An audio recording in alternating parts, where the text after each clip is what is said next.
Thank you for joining us today. Let's start with a round of introductions. My name is Vincent. I'm CIO at Kronos Research. We are a market maker, trader, investor, and glad to be here. And we have a panel of strong VCs with us. Yeah, Lingling, why don't you start introducing? Yeah. Thank you, Vincent. So my name is Lingling. I'm from DWF Labs. I'm the partner leading the BD market making investment team. Yeah, DWF Labs, we are the multi-stage Web3 investors and a market maker, and we currently working with more than 800 projects. Yeah, very excited to be here. Thank you. Hello, everyone. I'm Ching from AppWorks. So I lead the Web3 team at AppWorks. We're from Taiwan. Two things we're working on. One is equity-free accelerator. That we started to do that since 2010. The other one is the VC fund. That we have 4 funds investing either Southeast Asia internet companies or Web3 company. Yep. Yeah. Hey, this is Dan from Hash. I usually am based in Singapore. Hash started around 2016-17 with some group of the successful serial entrepreneurs like doing their own business in South Korea and the US. Now have more than 150 different portcos, and we do have 7 different subsidiary companies doing each of the research, the trading, market making, venture building, and some of the other stuff as well. So we quite have a full stack, I would say, like supporting different set of the stages of the founders, and also we have the office across like 5 different cities. Started from Seoul, South Korea. Now we have San Francisco, Los Angeles, Singapore, and we're now expanding to Abu Dhabi. So yeah. Awesome. Today's topic is about from VC's perspective. How do VC help projects scale, and what are you guys looking for when you guys are investing? And as the space is evolving, the role of VC is also evolving along with it. So let's start talking about for projects. What do you guys think are the most effective strategy for projects to increase user base and to increase their adoption? Maybe we can start with Lingling. Yeah. Okay, sure. So yeah, I think this user adoption is definitely one of the biggest challenges for all the Web3 projects. I think there are 2 phases in user adoption. One is user acquisition, and the second phase will be user retention. For the first phase, I think the most effective strategies involving around marketing, brand awareness, establishing partnership with well-known partners to tap into their networks. And the second, I would say, is incentive programs. How do you motivate these new users to try your product? And we have seen how successful Hyperliquid has been. They airdropped 31% total supply to almost 200,000 wallet users. So all these users become free marketer for them and to expand their users. The second phase, after you get the users using your products, how are you going to retain them? So I think this all comes down to user experience. On top of the financial incentives, how is the user experience to all these users? Is it smooth enough? And are you solving, any of their pain points to offer more value add? So I think, depends where you see most challenging coming from, either new users or retaining the old users. Then you can adjust your strategies. I think it's actually a complicated question, because when Web3 founder mentioned, I want to have more user adoption, I want to have the go-to-market, they might mean 2 different things. One is their real users, the other one is their token holders. So I think that's totally different game when you face these 2 different type of TA, right? So in terms of real users, of course, no matter Web2, Web3, or even hardware, they have to understand what exactly their user need, where they are, what kinds of things actually can track them to adopt to their new product. So you just need to focus on build a good user-friendly product, like Lingling say, user acquisition throughout specific channel and the user retention throughout your really good services. But in terms of us, your token holders, that type of users, then you need to really care about their incentive and where they are, what they are looking for, what kinds of return and things, expectation they have on working or using or holding your token. So in terms of the tips, I would say, of course, there's a lot of external party that can help founder or citing they can help founders to do so. But before everything, I think founders should definitely try everything themselves. Then you have the better way to differentiate, no matter this PR company, this market making, or this different kinds of agencies, which fits you the most. Yeah. I really second the idea of Cheng that basically there's a different set of the users. Different users wanting like different things, like buying the tokens or using the product for different the strategy, different reasonings. So basically, yeah. To add on top of that, I think since like the last bull cycle, I feel that many of the founders are now doing this strategy, which is meeting their own set of the customers and physically and building the relationship, which in a way that doesn't really scale that much. So I think, basically for example, for DeFi protocols, I think already a lot of the, the builders are doing this strategy in the space, like having more, set of the customers that really matters for them. Actually, only about 10 to 20% of the entire customers are helping out, boosting all the TVLs, using, bringing all the different set of the metrics up to the higher level, next level. And yeah, there's really the core customers and communities that they should really take care about, even though this is pretty much global and internet-based companies building on top of a very regional agnostic manner. So I do really value that in the first stage of the the founding, and also throughout the TGE, and also after the TGE. I think it's basically really the thing that matter is that bringing more people to the ground, having more skinship, which is I think the people who are really buying the token and really using the product will really take care as well. Yeah. Yeah, definitely agreed. I think a few days ago I was listening to the podcast. One of my favorite one is the When Shift Happens, and they have the Pudgy Penguin founder Luca on the podcast. And I remember he was saying that community is the business, and he went even a step further, saying that the product you're building is marketing to the community. If you have a good product, then essentially your user base will start using them, and that's how he thinks about it. It's very interesting. But how do you guys, when you guys investing in projects, what are the things you guys are looking for? Because environment is changing. I'm sure the evaluation is probably changing as well. Maybe we can start with Cheng. Yeah.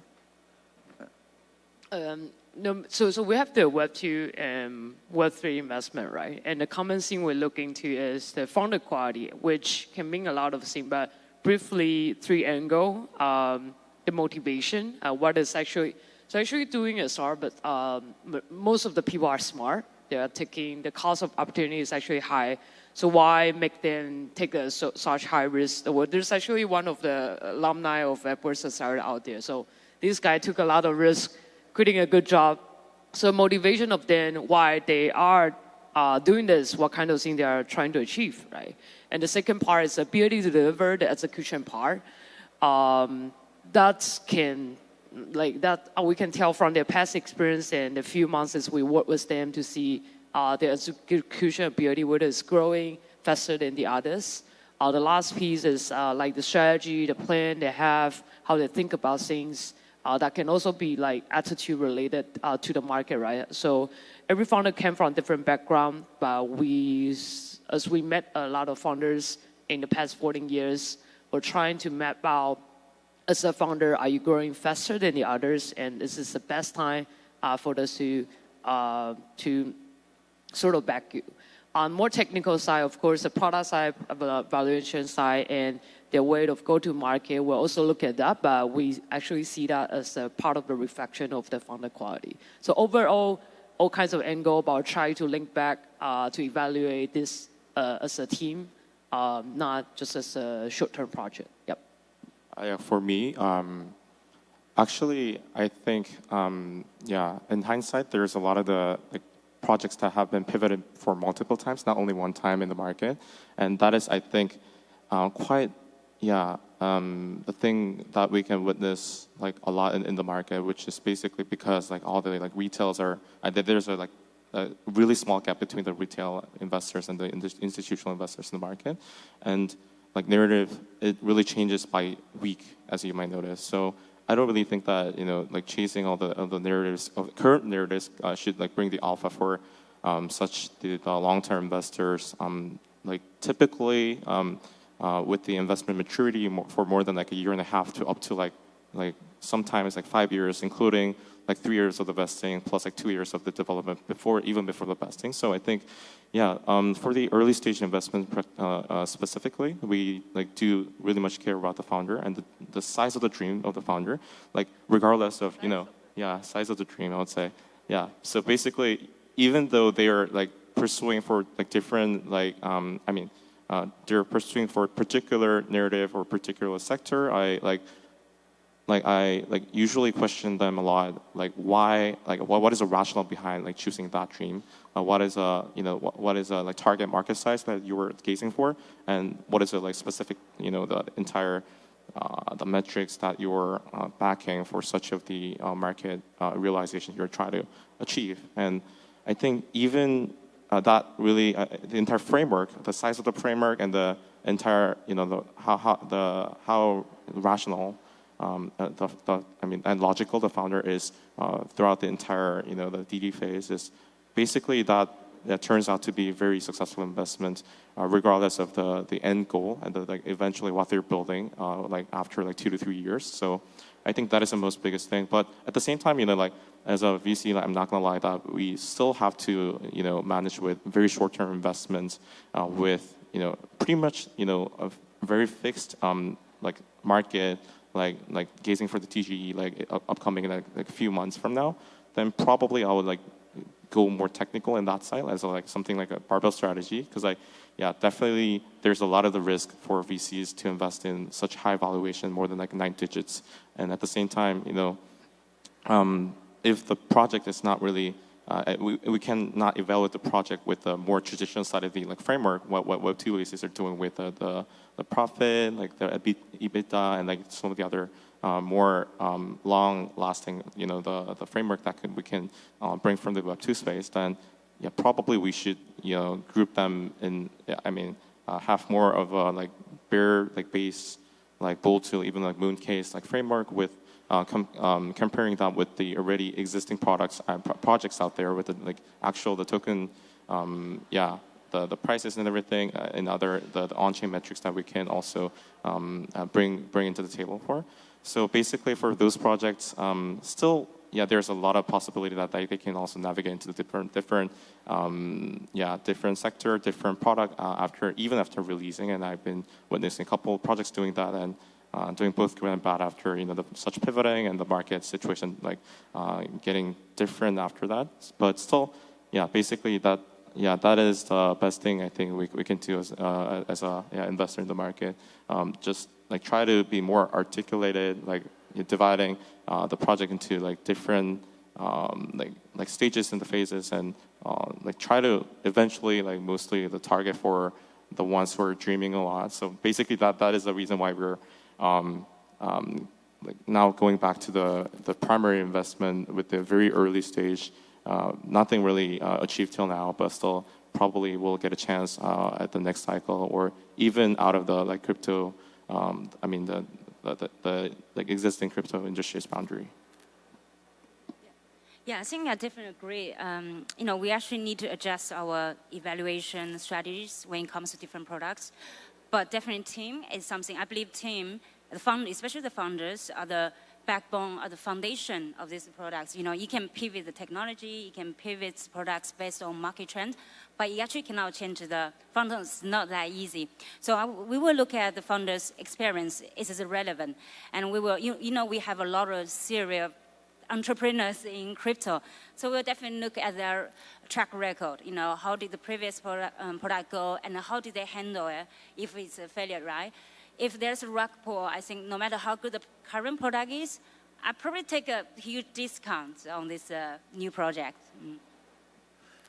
Yeah, I think the common theme is investing in very strong founders, right? They need to pivot very often, even pump that fund, right? They pivot a few times before they start pumping that fund, and hindsight seems so easy, but yeah, and I think probably resilience, right? So that when they fail, they can pivot to something else and keep on trying.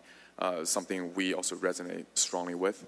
And we also care a lot about integrity. When things get hard, when there's a lot of money on the table, can they make the right decision? What are they truly chase after? I guess changing topic a little bit. VCs foster innovation in Web3, and how do you guys think about when investing to ensure the regulatory compliance and the long-term sustainability, while investing, while working with the projects? Maybe we can start with Dan. Yeah. Oh yeah, I think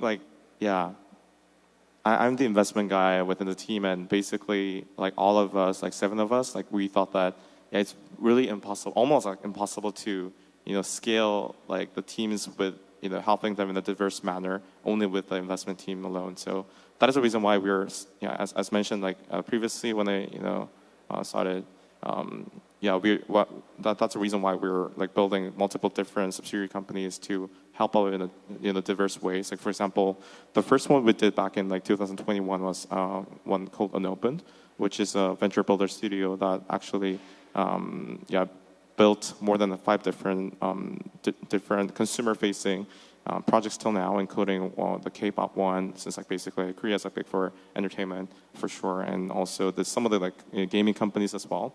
And in hindsight, in retrospect, working with those teams within our hashed umbrella, the branding, and same site, same office together, in a daily manner. I think we could learn a lot, how the founders are, thinking and making the daily decisions, and that also added a bit on the experience and how we are, helping bootstrap our own portfolio companies. And starting from 2022, we also added on some of the other lines, the one called Factomind, which is a data-driven advisory company, also helping with some of our portfolio companies in a strategic manner. They are a team of 10 to 15 people coming from the traditional space, mostly from quant engineering. So I think there's a lot of in the same panelists doing the market making and some of the more market side of the advisory as well, like what we're doing. So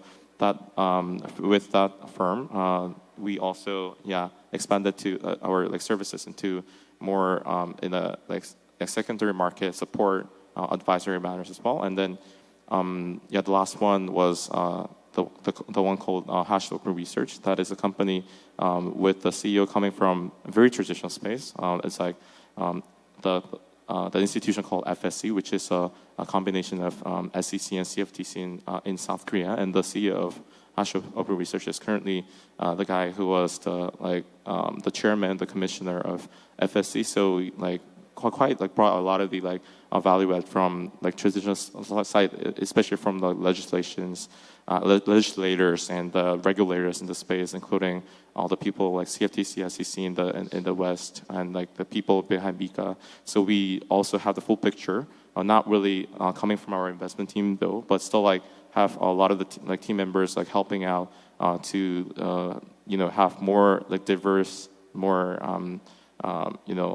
different colors of the insights to be provided to our portfolios, and also some of the companies that are trying to expand in South Korea in a more strategic manner as well. So we think in retrospect, the strategy we used is not really just expanding it within our team, but still hiring the right people in the right place to actually help out bootstrap the entire industry, not only our portfolio companies as well. So I think regulatory wise is I think people are more optimistic about it after last month. But of course, there's a lot of topics still not clear. I won't say it's necessary to be a run thing, but I saw when the founder is trying to do some innovation, and it might be involving the potential regulatory risk. Good founder mostly will find the potential problem itself and come to discuss with us. And we'll, of course, with our legal team together and the other entrepreneur together to do a lobby and try to seek for advices from the related parties. In terms of broader view, in terms of sustainability type of things, of if certain project involving this, I'll see it's more positive in the future. But yeah, of course, if you are working on innovation side, you might have the risk and different parties to work together. I would say when facing regulatory risk, Web3 industry together should be a team to seek for like future lobby and what. So love to have like different parties. They have different research team in different places, different markets to do the thing together. So I think we'll still face that, but what we do is just trying to gather the founders together and I would say discuss and trying to persuade the different related stakeholders to try to help the whole industry keep growing. Yep. Yeah, I think what we've seen, like you said, after Trump election, a lot of us are very hopeful in the U.S. area. We also have seen founders actually move back to U.S. After moving out of U.S. a few years ago, like New York. I haven't been there for a while, and I recently visited. Has a very big crypto community, and it's only going to get bigger from here. UK also announced that they will issue more clear regulatory framework in Q1 2025. So I guess all of us are very hopeful. Hopefully, the regulatory environment will also foster a better environment for the founders to grow from here. And in a startup scene, partnerships are key to adoption. What do you guys think about projects leveraging traditional industries or other, blockchain technologies to increase their user adoption? Maybe, Lemon? Yeah. So, sorry, yeah, I think because I came from traditional finance background, so when I joined crypto, one of my visions is always bridging Web2 and Web3. I see a lot of benefits. First is reputation, brand awareness. Last month, I think BlackRock announced they're going to expand their tokenized money-making fund to more chains on top of Ethereum, like Polygon, OP. So this immediately increases the credibility and trustworthiness of these chains, no matter how you would think of them before. And the second is associated with this one is tap into these well-known players' network users. Think about BlackRock's users. So when they decide to get into crypto, either trade, either use crypto products, where they would prefer to start. And I personally believe they probably prefer either the players they already know, or if they don't know anything about crypto, they probably see, who is BlackRock working with? It might be a good start, because they trust BlackRock, they're going to trust the partners BlackRock is working together. And I think last thing is, go back to the last question, is regulation, right? Hong Kong government issued their digital assets license, and they actually leverage existing finance license. It's not completely the same, right? But it's a good way to get them started. It's very efficient for the Web3 development. I think the finance part is the enterprises, different traditional parties in the finance-related industry or markets have, of course, had more involvement in the past few years. So as Lenny mentioned, no matter the license part or even the trading or even they bring the assets on chain or they offer their clients different crypto assets, that's all ongoing, and I think the adoption will continue to grow. On the other side, it's like the consumer-facing side or the B2B settlement type of thing. B2B settlement probably will come earlier. If you find related party to show that with the blockchain technology, it might help them to break the original threshold or what of the like cross-border related things. But the consumer side, I also see there's a potential growth. For example, few of our community have Web2 founders and Web3 founders, right? Some of the Web2 founders, they are working on their project for their company for 5 to 10 years already. They have an extensive user base already. So when the Web3 team say the points or they have the membership card, etc., they bring new set of user. I think the Web2 founders are all welcome then to sort of join the party, and they will see some integration from ticketing, CRM, etc. is all going on in the region. But it won't be like hype of narrative on certain token right now, but I think that's the right trend to go. It's gonna really bring the convenience of crypto or token or blockchain to real life. Yep.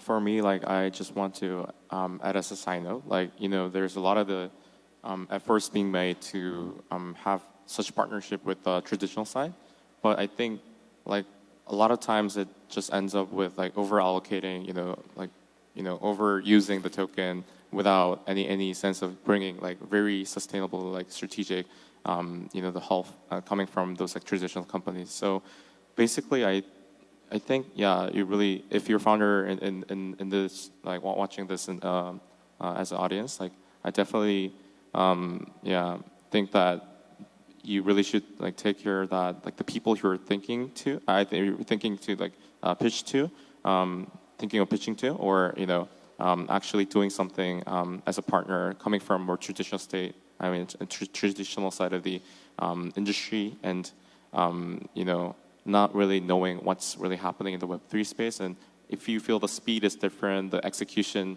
style, entirely, the thinking framework is different, that you really should have to, rethink which type of the like value will be brought from the Web2 space. Since basically, if it's only the name, I think, the practicality of such partnership wouldn't like long last. It would only last for like 2-3 months.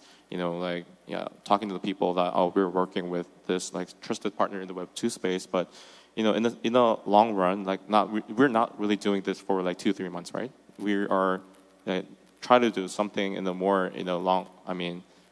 With more like longevity, like surviving in this space for multiple different cycles and doing shifting really something out of the boundary that couldn't be like done in the Web2 space, right? So unfortunately, I saw a lot of the like portfolio companies and some of the other non-portfolio companies, founders who are close to me, like thinking of the like Web2 partnership in a very simple way, but still ended up not doing and like performing really well, like working with such like big conglomerates, because like they're the entire the culture and everything is like totally different from the Web3 space, and the speed of moving is definitely different. So you should like definitely watch out for that. All right, last question for you guys. Let's feel free to leak some alpha. What do you guys just name maybe one area you guys are most excited for 2025? Feel free.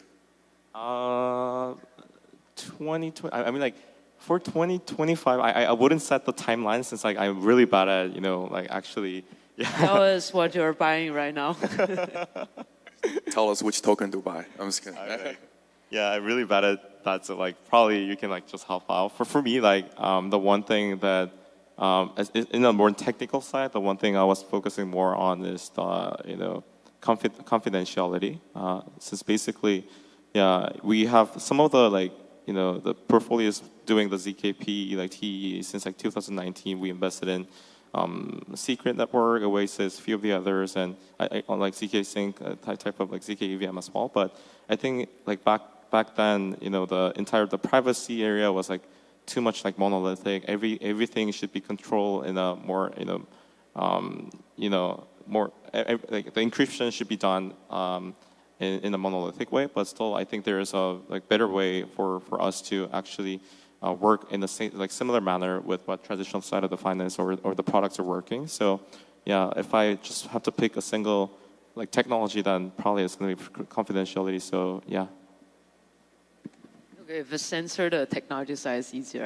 I agree the privacy side will need a huge set of improve because we gonna onboard more enterprises, right? And way more larger transaction, way more important transaction. So privacy is important. In terms of application side, I see all the so-called buzzword narrative. I still hasn't seen a really single strong application yet. So I believe all the narrative we mentioned in the past, say 18 months is in the upcoming 18 months is we probably will be able to see one really popular. What is the sign of this? Time is up.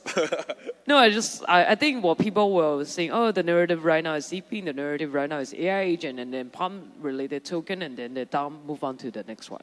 But in the past 18 months, we haven't seen like a really strong application that is based on specific angle to go really popular, right? So in the coming, those narrative after people or VC or all the token holders pump it, I will eventually have startups started working on that. So I would say in the upcoming 18 months is we'll see people back then because they got attracted by the narrative. They will work on something that is meaningful and really interesting. Yep. Yeah, I think from personal trading experience, I would say interoperability. Even the word is difficult to announce. So because I was trying to ape some AI agent token on Base, so I need to bridge my USDC from East to Base. It took me more than 10 minutes. I think this is very daunting for new users. That's a hurdle. There's demand, right? But this is a hurdle. So I really think if project can really improve this part, smooth communication, seamless user experience for trading, that has huge upside. Yeah. Yeah, I guess similar to yours, actually. I think something we're looking to is AI agents. I think AI agents will probably even abstract some of the things away. You can just, user can say, hey, I want to buy this in the most effective way. You will find the most efficient path, go to a different chain, buy a bridge back over. Yeah, I guess we'll see. Yeah, thank you guys very much. Yeah. Yep, thank you.